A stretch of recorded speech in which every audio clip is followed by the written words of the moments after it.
one can check these, although it's quite complex to check.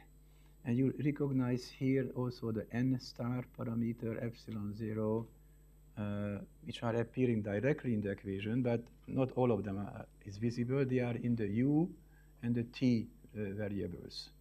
What you can see is eta, this is the strength of the perturbation, is here in cubic, here square, and here linear. So this is a third order equation. This third order equation can be solved with the Cardano formula. There is analytical solution for, with the Cardano formula. So we solve it and then look into the value of the eta. Eta is the solution. If its value is positive, then it's unstable. It means that the new solution is departing from the old one. We have instability. If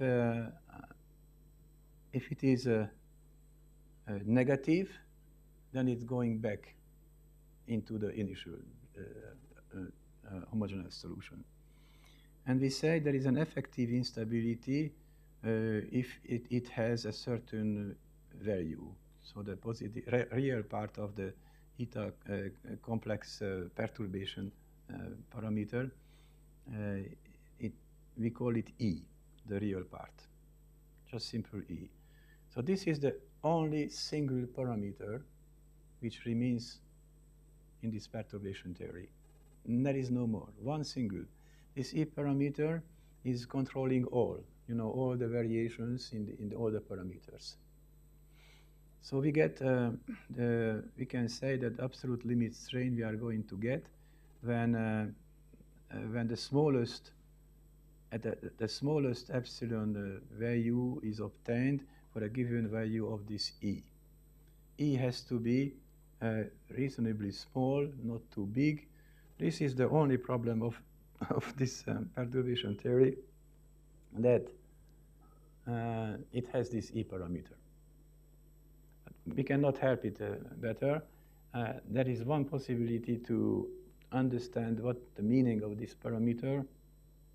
There is a possibility also to find a reference point, and then on that reference point we fit how much the E should be, so that at that point the forming limit is that much. And then using that E parameter all along for all the other strain paths in the forming limit. But this is totally analytical. That's what is nice in it. And not only the thickness is perturbed, but all the others.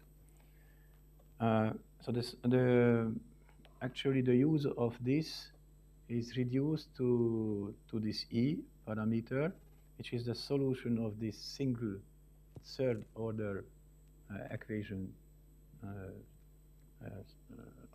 with the Cardano formula. But you have to, of course, put into this the stress state, the strain rate state, and so on, all these parameters you have to put in. What we put into by using our polycrystal simulation results, and we fit it with the FGHN, and we also describe the strain hardening with an analytical function. All this is, you put in, and then only this equation has to be solved. We get, if the value of the perturbation is exceeding this E value, then we have failure of the material. So then how it is working?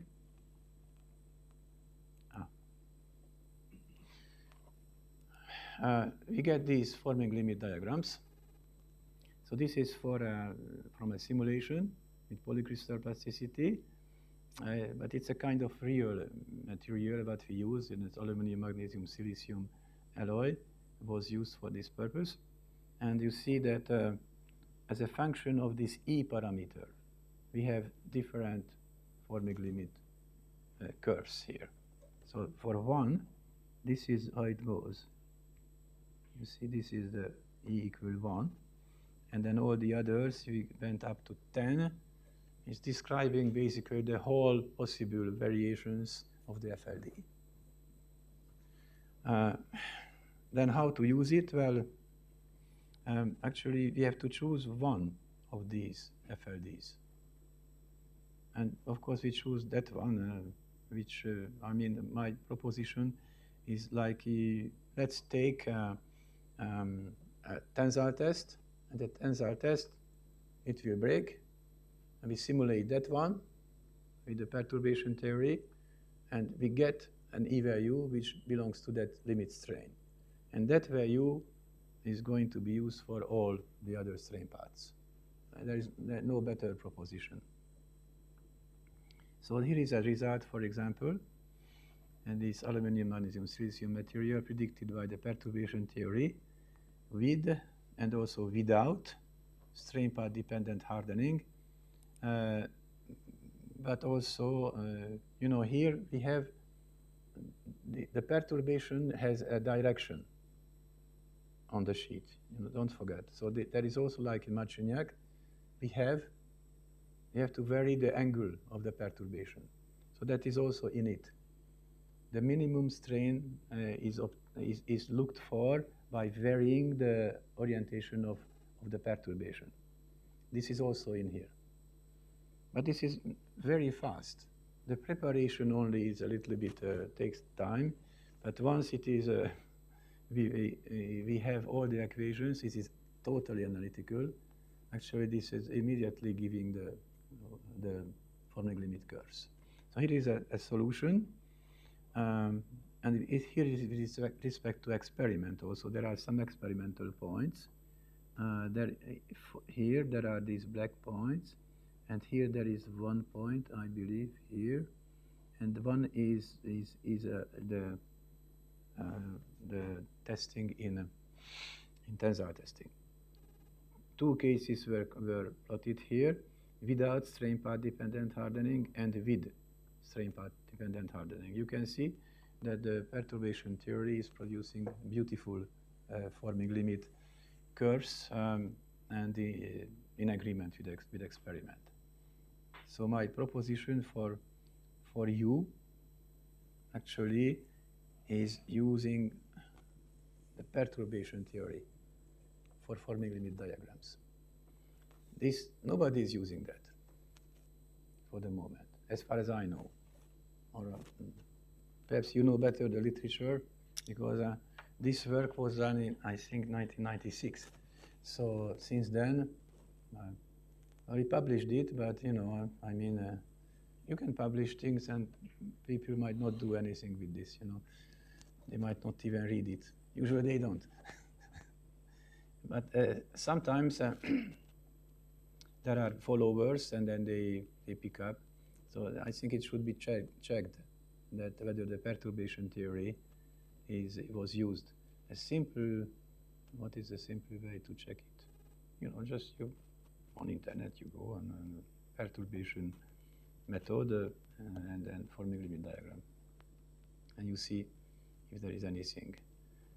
I consider this as a very modern approach, more general, definitely more general than the Marciniak-Kuczynski, and it also can be applied for any polycrystal material and for any strain hardening, what you may have.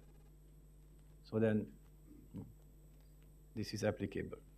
I would be happy to see publications in which you are publishing work using this. I can provide the code. The code is there, and you just have to supply the texture in discretized form, and you have to supply these microscopic strain hardening parameters. You know, the Bronkhorst type of parameters. That's all. One put it in, and then the forming limit is coming out, and quite fast, very fast. And that's my proposition for the forming limit work. Do I have one more slide? Yes, one more slide. This E parameter, the only parameter what we have, this has to be found out how much it is. And also, in this work, we showed that when hardening is properly modeled with crystal plasticity and strain path hardening is allowed, then the predicted forming limits improve. And there is a nice difference between this curve is without strain path dependent hardening, yeah. So the constant curve was used for each strain path, and the lower one here is when strain path hardening was considered. Yeah, and the E parameter is the same for these two. Well, this is it. I'm finishing my forming limit presentation. Any questions or comments? Sorry, I couldn't really follow. Like, how are you incorporating this strain path dependent hardening? Yes. It's the following way. You do a tensile test. You have a stress strain curve. You have a texture, initial texture. You put this into the modeling of the polycrystal plasticity VPSC model. Okay? You put it in, and you fit the stress strain curve.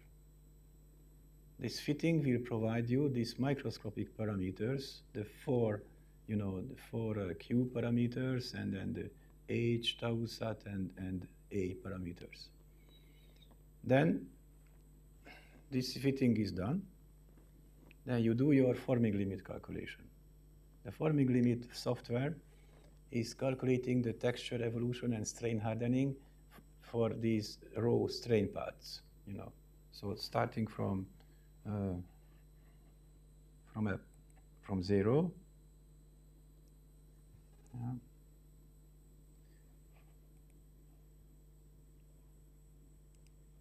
Okay, this is the 0 point. Like equiaxial stretching, you move on this line. Yeah? And then use the polycrystal model. The polycrystal model is providing you how the stress is varying, and it is linked, it is automatically, the stress is given by the strain hardening parameters what you put in, which were pre-tuned on your tensile testing. Yeah, but there is no strain path change, right? Just when we do a uniaxial deformation. Yeah, that is for uniaxial. This is where you fit. And then those parameters you use in all these different testing. The same parameters you use. But these are microscopic parameters, so the strain hardening curves, they are all different. They depend on the strain path. There is no a unique strain hardening curve which belongs to all different strain paths. It doesn't exist. People believed in it, that it does, but all the studies, they show that no, it doesn't exist. But those microscopic parameters which are obtained from physics, from dislocation glide and slip systems and interact and so on, it's happening for all different strain modes in the same way within the crystal. Because you use the same slip systems, you use the same interactions between them. The crystal doesn't really know what is outside, how it is, what is a strain path, but it's governed by its own law. So it's a single crystal plasticity hardening law, what we use in the polycrystal. The single crystal is behaving locally, and it's behavior. The whole model is giving how much is the stress and the strain itself. But the strain hardening is an updating of the strength of the slip systems. And this updating is the critical one. It is based totally on microscopic, intrinsic parameters. It's not based on the macroscopic ones. So they are valid for any strain path. I mean that crystal locally doesn't know what's happening outside. And we know its behavior. Chain unknown, you thought, you spoke that chain unknowns. It is calculated simultaneously or one by one. It is calculated in the one. Well, it is the 10 equations which are there. They are written once, like this, exactly like this. Okay? These are the 10 equations. And the general solution to these 10 equations was obtained by mathematical solution. There is no any iteration or computer calculation in it. It's an analytical solution, which is obtained from that. Meaning that we get how much is the values of these different parameters which satisfy all 10 equations. The solution is obtained analytically, and in order that there exists a solution, the condition is that the determinant of this 10, is 10 by 10 a matrix. And then you write the determinant of this 10 by 10 matrix by hand, analytically. And then you obtain this equation, a third order equation, in which the only unknown is how much is the amount of perturbation you apply. And for that, again, there is an analytical solution. And then you are done. Beautiful. So, this done doing this analytically, and this was the habilitation work of my colleague there. So he got, after the doctorate, his habilitation because he was able to do that.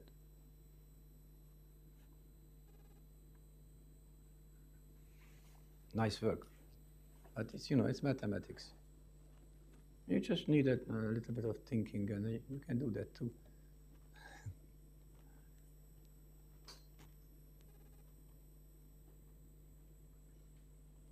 And because the software is available, this can be used, and I think it should be used in FLD metal forming.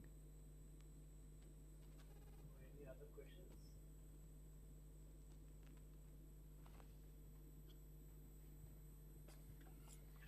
So if not, let us thank Professor Toth for spending us a valuable time for the last 4-5 days. Yeah. Thank you. So it was really nice to have you here at IIT Roorkee. Mm-hmm. So for these 4 days, and we learned a lot from you, Professor. And we hope you also visit sometime in future as well. Yeah, so we'll be happy to have you here again. Yeah. Thank you very much. What will happen that we will keep in contact. Some of you will send me messages, and I will respond, and sending links to programs and so on, and you are using it, incorporate the results into your reports, your publications, your thesis, and so on, and then we are progressing in this way. Okay? Don't hesitate to contact me, and I can give the information. It is a pleasure for me. And if you stuck because something is not working, again, just contact me. And then if there will be possibility or occasion, I will come, or you will come. This is how it works. What is important is to keep the contact and then to remain open for the new things and apply them and look for solution. And this is modeling. You are already a good experimental person, I think all of you, but please do more modeling. Go into. This is important. Then you will have no problem to publish. It's not going to be sent back that, no, because the editor itself will be impressed. This is really complete. So let's see what the experts they say. Anyway, thank you very much for the opportunity. I enjoy to present you my work. You know, everybody is very happy to speak about his own work. You too. And when and the occasion is coming, it just cannot stop. So it can be quite long. This is why at conferences we limit, you know. You have to stop 15 minutes, 20 minutes, limited. Yeah. Thank you very much for the invitation, and thanks for the time together, what we spent, and then let's see what result is coming out of this. Thank you. Yeah, nice and very nice of you. Thank you. Thank you.